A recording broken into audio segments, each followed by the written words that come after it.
Yo, what's going on, guys? Jay here, and today, honestly, I'm gonna keep it a stack real quick. I have no idea what this is gonna be called yet. I haven't came up with a name yet because today is really just about to be a discussion about rage trap music, I guess, on my perspective, a little bit of history, what I enjoy, how I think we got to where we are, because rage trap is the bubbling, the popping, the most rising subgenre in rap music. Just like we saw drill a couple years ago, we are now seeing rage trap rise to the top, especially songs like I Don't Give a Fuck with Yeet off of For All the Dogs really show the heights that not only this sound and this subgenre, but the artists in this subgenre are ascending to. I'm not the biggest fan of rage trap, I'll say that now. I'm gonna shit on it a couple of times, but it is a surprisingly diverse subgenre in terms of what it has to offer sonically. And I know there's a lot of different, some people just call this rage music, some people call it fucking hyperpop. First of all, if you call it hyperpop, you're entirely wrong. Like, you're talking about a completely different type of music.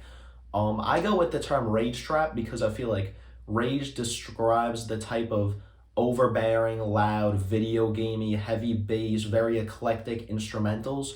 But I feel like the trap part is also important because the content matter the rappers in this lane rap about is the same as in trap music. They're rapping about selling and doing drugs, fucking bitches, and designer clothes. Except, honestly, a lot less deeper with it than even popular trap artists like Lil Baby or Key Glock, who have more to offer significantly in a content substance type of lane. If you know rage trap, you know this is not about the substance, this is not about the content or the lyrics. So I'm gonna try to avoid bashing that as much as I can, because we all know what we're getting into with that. If we were to look at this in terms of like how the universe was created with like the Big Bang and shit, Playboi Carti, Whole Lotta Red, that is the big bang here. I don't need young Sheldon to come in and explain that shit to you, that little fucker. Of course, Self-Titled and Die Lit were very polarizing when they came out, beloved by some, also hated by many. Got Carti thrown into this mumble rap lane where he was disrespected, cast to the side, he wasn't taken seriously. And me, of course, I was one of those people shitting on Carti.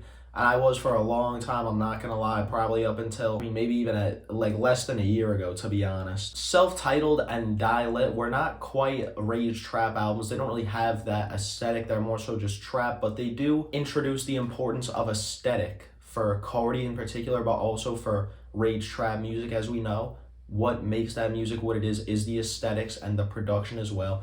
And Self-Titled, yeah, but Die Lit in particular is very heavy on the aesthetics in terms of having super atmospheric and engaging production. Carti using his vocals in a way that isn't necessarily about rapping or saying anything, but Carti, as a rapper, does.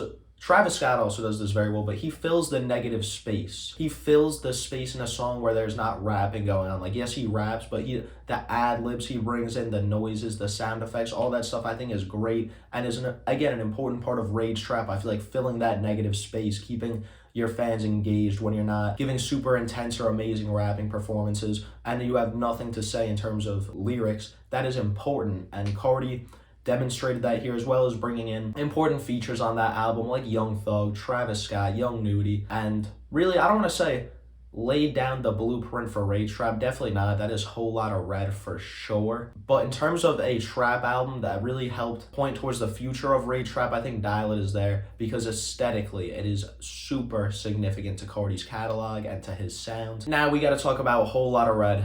December 25th, 2020. Man, I'm sure all of us remember where we were that day. I, of course, listened to Whole Lotta Red when it dropped, and I gave it a 2.4 after my first listen. And it stayed around that area for a long time. I did not fuck with Whole Lotta Red. Not at all. But like I said, within the last year, shout out the boys, shout out my brother Travis, shout out my boy Nick, shout out Hunter, all put me on heavy. I literally didn't have a choice because even before I liked Carti, it was already a long period of time before that I was exposed to so much Carti and I didn't enjoy it. But as it does, those tides turned eventually. And I've said this before, now I'm going to be seeing Carti and Antagonist tour live, which is a crazy turning point considering I didn't fuck with them or fuck with Carti until within the past year, until I really rediscovered Whole Lotta Red and learned how important and impactful of an album it is and the movement it created. Not to mention Whole Lotta Red is a light 8 for me now, so shout out Carti. Of course, this album was met with terrible critical reception, not just from me when it dropped. Everybody was hating this album, except for the day one Carti fans who probably feel like geniuses now defending this album like they were. What is so important about this album is how Carti mixed the aesthetics of punk rock / metal music with trap music and with the very vibrant and aggressive production he brought in there. And that is where Rage Trap comes from in terms of content, in terms of even production a little bit. You're getting trap in terms of like the fact that it's actually rap, but in terms of the aesthetics, in terms of the energy, the delivery, in terms of the image Carti is trying to create, that rock star image, that is the rage that I'm talking about. And this album went on to inspire a generation of rappers, some of which we will talk about here today, as well as he inspired a generation of rappers who actually came out at the same time as him or before him, who were trying to hop this trend because it became so popular. In terms of Rage Trap, in terms of the subgenre of Rage Trap, it's pretty safe to say that Whole Lotta Red is the equivalent of something like a Illmatic by Nas or an 808s and Heartbreaks by Kanye West. Now, not to compare this album to them, although Whole Lotta Red is better than 808s and Heartbreaks, sue me, I stand by that for sure. This is an important album that changes the sound of hip-hop. That's all I'm saying. Obviously, this is not really comparable to Illmatic. Despite Whole Lotta Red being this turning point in hip-hop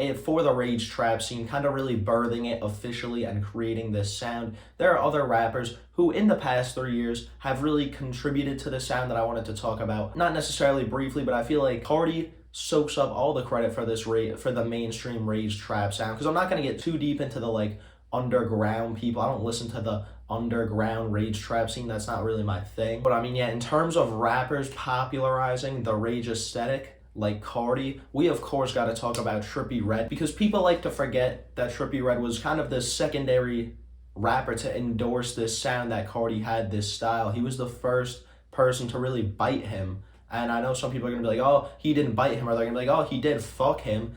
It doesn't matter, because he dropped Trip at Night in 2021 and sold 81,000 copies first week, which was a full-blown Rage album. Not to mention Mr. Rage, which came out before then, featuring Playboi Carti, was a huge moment. And it was kind of Trippie Redd's announcement that he's going to be making Rage Trap music, as he got Carti on the song. And this song went on to peak at 11 on the Billboard Hot 100. This was one of Carti's first major features after Whole Lotta Red, so of course him popping out was a big deal and helped make this songs, or at least culturally significant, and now it is platinum. And again, important piece to where we are now in Rage Trap. This song coming out was one of the first major Rage Trap hits to not only go viral, but to go on the charts, to officially break through to the mainstream. Now, I mentioned Trip at Night. That album dropped during the summer of 2021. I will say I'm not a fan of this album at all. There's not a song I go back to here that I think is super good or great, but Trip at Night did succeed in cementing Trippie Redd as a prominent rapper to watch in the rage scene, as well as someone who is going to contribute to it, giving a rapper like SoFago spotlight on the album. I think the song was MP5 he was on, while also bringing rappers like Drake and like Ski Mask the Slump God into this world and into the Rage Trap aesthetic. Honestly, giving Rage Trap an opportunity to shine with some bigger names in the rap scene on here. Of course, Lil Uzi Vert is featured on Holy Smokes on the tape as well, but we will talk about them in a little bit. Now, at the beginning of 2023, Trippie Redd came through and dropped Mansion Music, another album that was heavily rage influenced, rage inspired. This album fucking sucked. If you thought I didn't like Trip at Night, Mansion Music makes Trip at Night look actually like pretty enjoyable. But this album did have the Rage Trap aesthetics. It was a long playlisty type album filled front to back with features from different artists. I think the concept Trippie Redd was going for here was the Mansion Music, the Elevator album cover. Maybe every song is a different floor with different rappers, different parts. I don't know. It's a shitty fucking album. I'm not going to sit here and act like Trippie Redd was in his conceptual bag on it. But we did see him later, or a couple months ago actually, drop a Love Letter to You 5, moving away from that Rage Trap sound, surprisingly, because again, he got shit on for Mansion Music, bringing back a lot of his old, more singing, more emo rap / love songs. A Love Letter to You 5 was a more complete album with what Trippie Redd has to offer, as there was a Rage Trap song on there like Trip McKnight, which is actually one of his best Rage Trap songs in my opinion. If not his best, I think it's better than pretty much anything on either of the other two albums I mentioned, and shows that despite being forced out of the Rage Trap sound, Trippie Redd is still viable here. Trippie Redd did drop that EP, St. Michael, a couple weeks ago. I haven't checked it out, but I've heard Van Cleef Island, and it does sound like Trippie Redd is returning to the Rage Trap aesthetics. So eventually I'll listen to that and we'll see if he improved from Mansion Music to here, but till then time will tell. Another important artist to the rage trap scene that I mentioned briefly was Lil Uzi Vert. Of course, they had that feature on Holy Smokes that I mentioned. Uzi has been in the scene, collaborating with a lot of these rage trap rappers, showing a lot of them love. And now they haven't contributed sonically a whole bunch considering the 3-year span between EA and the Pink Tape. There was not a lot of music released between them other than Just Wanna Rock, which is not really a rage trap song. That's more of that's a Jersey club poll more than anything. Now of course we did get a bunch of snippets during this time period where Uzi was doing that rage trap sound that was getting credit, and a lot of people expected them to come through with that. Last year Uzi did drop the Pink and White EP. I'm gonna be honest, this is another EP I entirely skipped, so maybe they were experimenting with some rage trap production on there. I don't know for sure because I didn't listen, but you know, let me know in the comments, was this a turning point for Lil Uzi Vert and their place in the rage trap scene? And yeah, of course this year we got the Pink Tape. We don't gotta talk too deep about that. My review is on the channel if you want to see my full thoughts. But of course there's songs like A featuring Travis Scott and Suicide Doors, which borrow heavily, just as an example, of course, there's a bunch of rage trap tracks on here, and other, of course you get the metal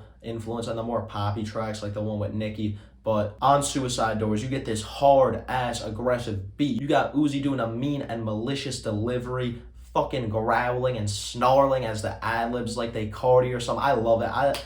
Some people got mad that Uzi was biting a little bit too hard. I don't give a fuck. I would love Uzi to drop their own version of Whole Lotta Red. Some people will argue the Pink Tape is that, and I'm not going to dispute that. I agree for sure, and I love it. But there's no doubt that Uzi going forward is going to be another artist that I think contributes a lot to this sound, as they already left their imprint on it in such a short time. Also, shout out to Snot briefly, who I haven't heard of in years, but Tell 'Em with Coach Eyes that came out in 2021, peaked at 64 on the Billboard Hot 100, went 2 times platinum. This is, again, one of the first rage trap songs to really push through to the mainstream, I guess, to really chart. This song has a couple 100 million streams on Spotify, really popular. I don't think people bump it that much anymore, but at the time, this was a moment, and again, this helped propel rage trap music into the mainstream, made it more radio friendly, and just made more people, what's the word I'm looking for?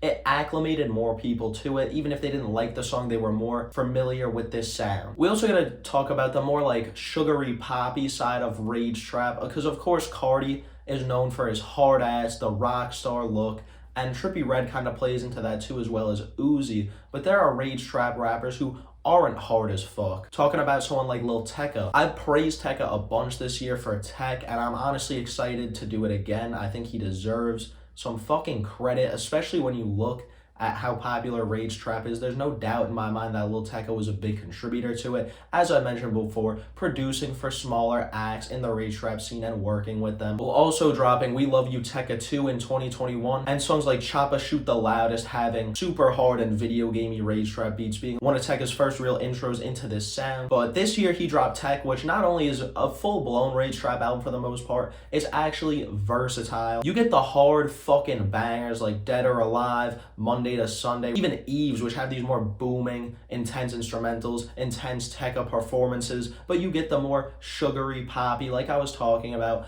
the more pop trap that has like the rage aesthetics. You know, I don't want to say pop rage trap because that's just OD, but it's rage trap with some pop aesthetics on a track like 500 Pounds or Need Me, which are both bangers. And even a song like Fell in Love with Ken Carson is just a standard rage banger. It has the video gamey beat. I don't know if that track is produced by Tecca or Benny X, but it's a vintage rage beat. You also got Ken on here, who gives a great performance. Lil Tecca is for sure someone who is doing a lot for the rage trap scene and someone who is innovating on it as well. And speaking of innovation, we of course got to talk about Lil Yachty, the most overrated and glazed rapper in 2023, of course has been praised for his versatility, and you know what, I will give him that, because in 2020 he dropped Lil Boat 3, and on Lil Boat 3 we had songs like Split/Whole Time or Walk in Stock, which kind of fused together, not necessarily rage, like they didn't have rage beats, but it was kind of a fusion of trap and that like heavier trap instrumentals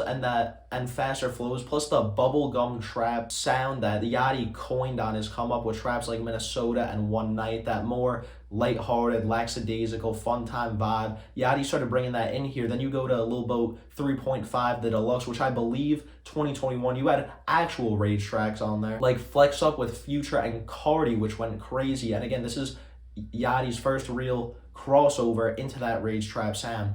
Now, I don't think most people expected him to stick with it, but he did. And also just to point to Yachty's versatility, because I do want to give him his respect. Like, as much as The Secret Recipe wasn't the best song ever, he's rapping his ass off there. In 2021, he did the Michigan Boat Boy album, which was a completely Detroit-styled rap album. Was it that good? No, but versatility. And then 2023, Let's Start Here. Indie psychedelic rock type album, great album, but again, versatility. But here we are talking about what he's done for the rage trap scene, which is entirely separate from everything I just said. But yet 2022 was the real big year for him when he took the walk to Poland.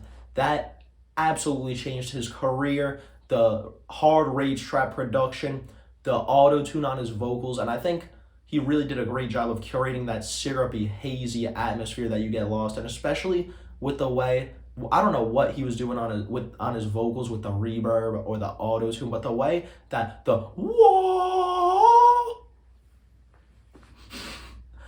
way that shit rings off during the song is crazy, and I love it. And also that year, Her Loss by Drake and 21 Savage dropped. Now, Lil Yachty had some production credits on there and had some ad-libs on there as well. He produced, I believe, Back Outside Boys, which was a more rage-styled instrumental. Again, that more poppy rage, that more sugary rage, but nonetheless, a rage trap instrumental. And of course, in 2023, Yachty's got songs like Strike Holster, Slide, Solo Creed Steppin' Boy, Tesla, all these rage trap bangers. My favorites being Solo Creed Steppin' Boy and Strike Holster, that his fans are absolutely loving. And Yachty is kind of the curator of this more radio-friendly, more sugary rage trap sound. We do got to talk about one more rapper in this lane, although this is more of just more credit to Yachty, as we're talking about Da Boy, we're talking about the 6GOD, we're talking about Drizzy Drake, where again, this is really more flowers to Yachty. Yachty produced some of the tracks on Her Loss that, again, Back Outside Boys, Drake was doing that more rage poppy thing. That's because Yachty produced the thing, but you also got to keep in mind a song like Jumbotron Shit Poppin' on Her Loss was produced by none other than Filthy, one of the most important producers in this rage trap scene, produces for Lucky a bunch, produced a lot of Whole Lotta Red. There's no doubt that that is a monumental link up that happened. But moving on to 2023, we see Drake drop For All the Dogs, and you got features like Yeet on I Don't Give a Fuck there. You got a bunch of Benny X production, another prominent producer in the rage trap scene. And then the main reason I brought up Drake is because of Another Late Night featuring Lil Yachty. I feel like there are a couple of rage cuts on For All the Dogs, but I feel like this is the perfect example of what I'm talking about with like that sugary bubblegum rage trap, just the in general less like hard and aggressive, more lighthearted, fun, pop-centric rage song. I feel like this is a good example of that and one of the better just overall songs in that lane. And of course Drake, by putting someone like Yeet and by putting someone like Yachty on an album like For All the Dogs, he is only helping elevate the rage trap sound to new heights. And before we go and talk about some actual like strictly rage trap rappers, the current rappers on the come up, I want to give a brief shout out to Baby Keem, who isn't quite a rage trap rapper, but dabbles in it with his hard-ass production, his eccentric flows and deliveries, and his nonsensical content. And I think a song like Bank Account with Lil Uzi Vert is a track that might fall more into that lane, although it is more just standard trap with an off-kilter flows and beats. As well as shout out to Chief Keef, who is more behind the scenes here, but you look at an album like For Them that came out in 2021, definitely Chief Keef's, honestly, his own spin on the rage trap production. As we know, Chief Keef is a prominent producer these days. He had a large hand in albums like We Love You Tekka 2 by Lil Tecca and Mansion Music by Trippie Red. Not that either of those albums were great, but they were rage trap. For Them though, I think that's a great album. You got songs on there like Hadouken and Bitch Where, which are some of the best rage trap songs I've ever heard, and I love how Chief Keef plays with his vocal deliveries when he's over these productions. I think it's what makes him one of the better rappers attempting this sound. But going back to Carti, because he's kind of the pinnacle of all this, he's also the pinnacle of the new rising rage rappers with his record label Opium. Opium is, of course, fucking huge right now. All of Opium except for Carti, has just dropped for the year. You got Destroy Lonely, who was my favorite, I guess. I thought the album No Stylist was actually pretty mid and not terrible. There were a couple of songs I enjoyed off there, and it had some replay value to me, and I really enjoyed Lone. Lone has a very out there cadence that he uses, and I thought, I was like, oh, Lone's got some shit here, and I was excited for his next problem after No Stylist, because I thought No Stylist was solid, but then he dropped If Looks Could Kill, which was a real fall off for him, in my opinion. It was a real step of regression, because I feel like it does kind of bring in, or it attempts to bring in, a new moody aesthetic into rage trap. I feel like If Looks Could Kill is very somber, very dark, very simple. The production is not as intense, it's more tame, but it's also dark. Lone's delivery is muffled the whole time. He's kind of like whispering, not giving much passion, and that is the whole almost 90-minute album. I do not like this. Rage trap music is supposed to be grabbing, it is supposed to jump out at you, maybe even be a little annoying, but If Looks Could Kill was just so fucking boring, it could have put me to sleep. Ken Carson is kind of the opposite, where I used to fucking hate him.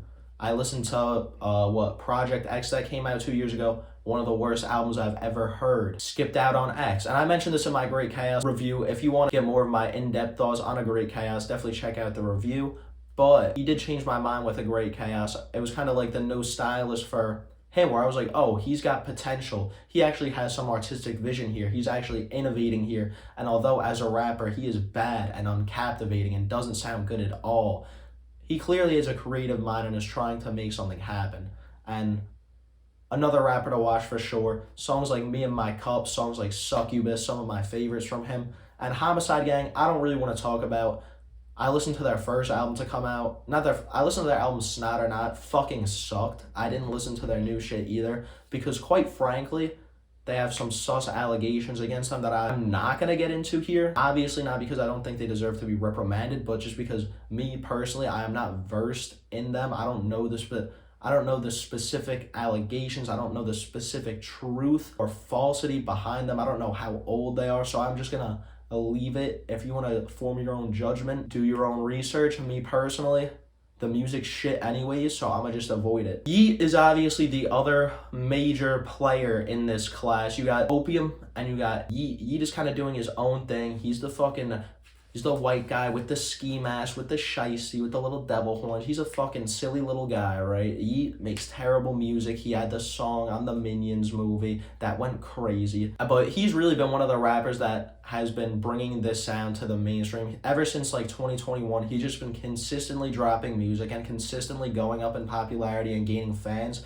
Why, I don't quite understand, but he's got to work with rappers like Lil Uzi Vert, Young Thug, Drake, who have all helped elevate him to a higher level. I have a lot of respect for Yeet as an actual musical entity, as a business person, because he's done a great job of growing himself without having to break the bank in marketing, I guess. I feel like Yeet is someone who at this point, his reputation kind of precedes himself, which is kind of weird to say because he's not that big, but I feel like Yeet doing anything will always make the news. Yeet dropping music will always be relevant because he's super fucking popping right now. Now, the music, I think, is terrible. I think it sucks. I don't think he has much of any talent.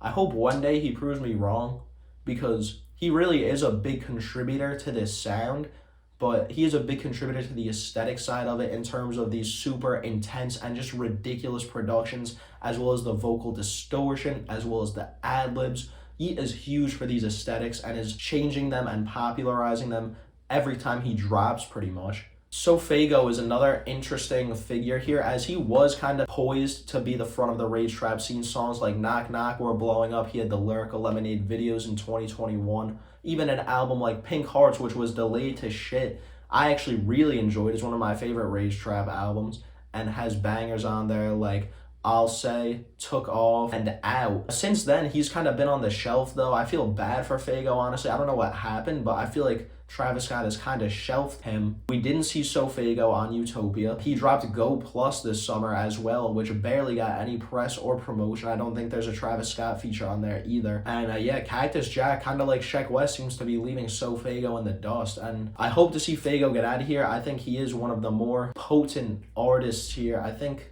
he does a great job of meshing auto-tune, singing, kind of like Travis Scott and kind of like Don, with the rage trap instrumentals and aesthetics.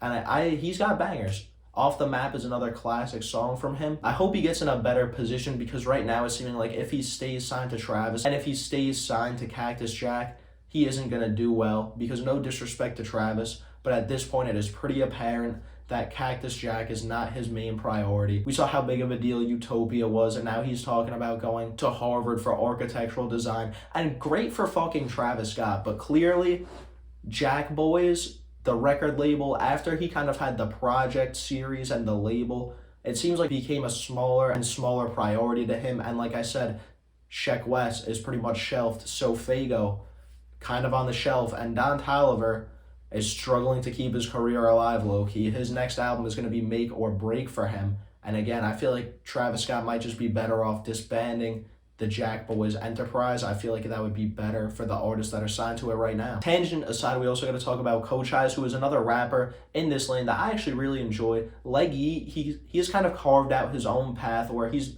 drops a lot, drops consistently, but isn't working with a lot of super mainstream rappers. He brings a lot of great production to the table, but what Coach Eyes does better than anyone else in this lane is his outlandish deliveries and ad-libs and just energy he brings to the track. Carti is really the only person that matches Coach Eyes in terms of the different range, energy, delivery, intensity they bring to a track. Album that dropped this year, like Nobody's Nice to Me, as well as The Inspection, which dropped a year or two ago by Coach Eyes, I both think are good albums. I enjoy both of them. Bembo Crescent, not as much, but Coach Eyes is a rapper whose energy really carries him. He always sounds so uplifting and fun on the track. It's hard not to vibe to his music. And again, another rapper I think worth checking from this little crowd, from this group of upcoming rappers. And the last rapper I wanted to talk about, because again, like I said, I'm not huge on rage trap, right? It's not my favorite genre. It's not my favorite thing. I like what I like with it, but most of it I don't.